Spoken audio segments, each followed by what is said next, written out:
Writing is a form of therapy. Sometimes I wonder how all those who do not write, compose, or paint can manage to escape the madness, melancholia, the panic and fear which is inherent to the human condition. Journaling completely transformed my life. When I first started journaling, it was purely tactical. It was a way for me to stay organized and on top of my daily to-dos, my meetings, and various projects. I used it as a planning tool to keep my life in order. I remember a specific moment that shifted my entire perception when it came to journaling. There was a day during the pandemic where I just felt extremely stressed and filled with all these overwhelming emotions. It was as though I was drowning in a sea of expectations and responsibilities. And in a desperate attempt to find some sort of solace, I turned to my journal. With trembling hands, I opened up the pages and began to write. The words just ended up flowing out of me as I poured out my fears, my frustrations, and insecurities. It was as though the act of putting pen to paper had released this weight that I'd been carrying on my shoulders. As I wrote, my emotions began to take shape, forming a tangible representation of my inner turmoil. As this storm of words subsided, something unexpected happened.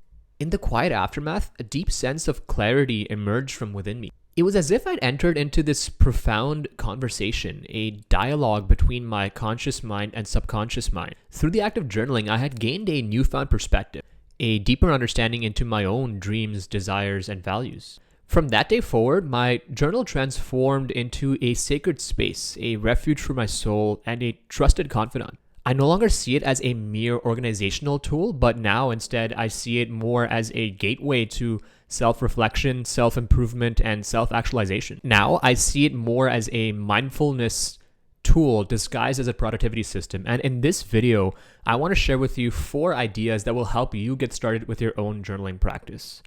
The first principle is to find a notebook to write in. To get started, you'll need to find a medium to document your experiences. And there are 2 ways you can go about this. The first route is the digital route, so using your tablet, smartphone, or laptop, or you can go the old-fashioned route and use a physical notebook. When I first started journaling about 5 years ago, I used my iPad and the software OneNote to create a digital journal. A few months in, however, I switched to a physical notebook, and frankly, I have not looked back since. Digital journals certainly have their advantages, but there are several reasons why I personally prefer physical notebook. Firstly, there's something special about the tangible experience of writing on paper. The feel of the pen as it glides across the page, the sound of the paper as you turn it, and the ability to flip through the pages, I find that they really create a unique connection between your thoughts and ideas. Additionally, using a physical notebook allows for greater creativity and freedom.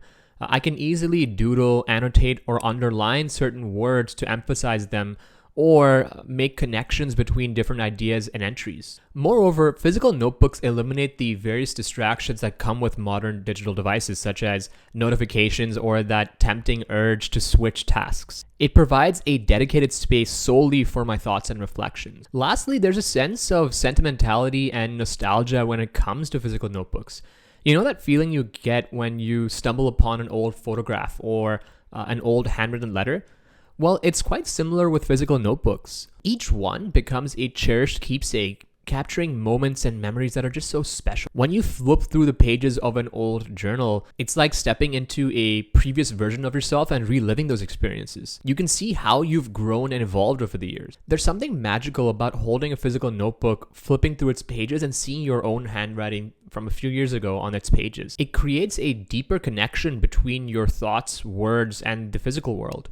Plus, when you revisit your old notebooks, it's like unlocking a treasure chest of emotions and insights from the past. It's a hit of nostalgia that reminds you of your journey, your victories, and how you've grown along the way. These notebooks become more than just mere journals. They become precious mementos that hold the story to your life. So while digital journals have their benefits, the tactile experience, the freedom, the focus, and the nostalgia and sentimentality that come with physical notebooks make them my preferred choice. The second principle is to write for your eyes only. Overcoming self-judgment and judgment from others is crucial for a fulfilling journaling practice. Journaling is a journey of self-expression and self-discovery, and to fully embrace it, you must let go of judgment. For example, when I work with my nutrition coaching clients, one of the first actions that we take together is to create a food journal. When it comes to keeping a food journal, it's important to overcome that self-judgment and criticism, and instead to be kind to yourself throughout the process. Instead of seeing it as something that will make you feel guilty or restricted,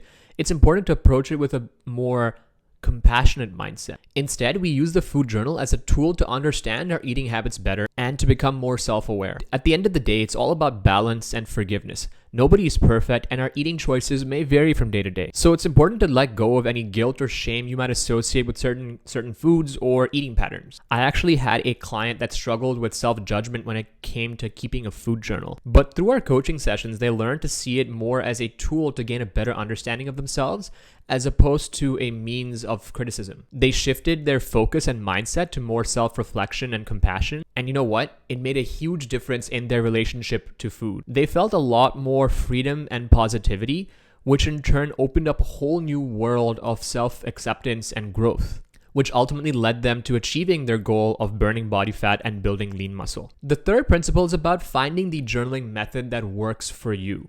Journaling is a highly personal practice, and finding the right method can greatly enhance your experience. There are so many different types of journaling methods out there, from bullet journaling to gratitude journaling to stream of consciousness journaling. The key is to find a style that resonates with you, your goals, and your preferences. When I first read the bullet journal method by Ryder Carroll, I was captivated by its customizable nature. I jumped right in, designing all these intricate spreads and elaborate trackers. But over time, I found that the pressure of maintaining such an elaborate system didn't align with my needs. Journaling for me ended up becoming more of a chore than a tool for self-expression. Determined to find a method that truly resonated with me, I embarked on a journey to try out different journaling styles. I allowed myself the freedom to experiment and mix and match different methods and styles until I found a system that worked for me. In the end, I discovered and created a hybrid system that incorporates elements of bullet journaling, free-form writing, and room for daily reflections. This approach provided the structure that I craved while still giving me room for spontaneity and creativity. The lesson here is that journaling is a personal journey. It's about finding what works for you, not necessarily adhering to any strict rules or trends. Embrace the flexibility to create, adapt, and experiment, and create your own unique journaling method. Your journal is a canvas waiting to be filled with your thoughts, dreams, and reflections. Principle number 4 is to embody the philosopher within you.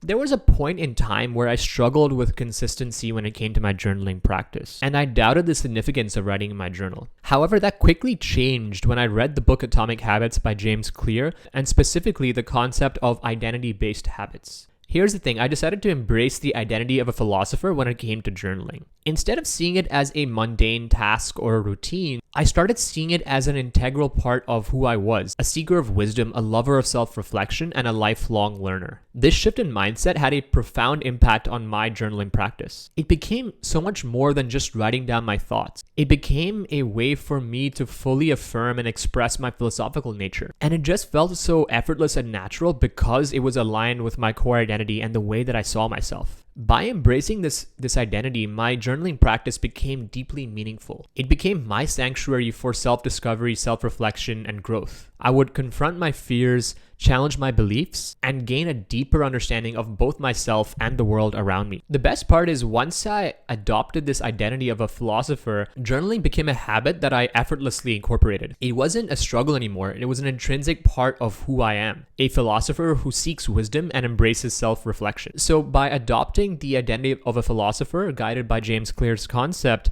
my journaling practice has truly flourished. It has become a cornerstone of my journey in self-reflection and self-improvement, shaping my growth and helping me understand the world in ways that I never thought possible before. I'm so excited to see where this journey continues to take me, and I encourage you to explore your own identity-based habits as well.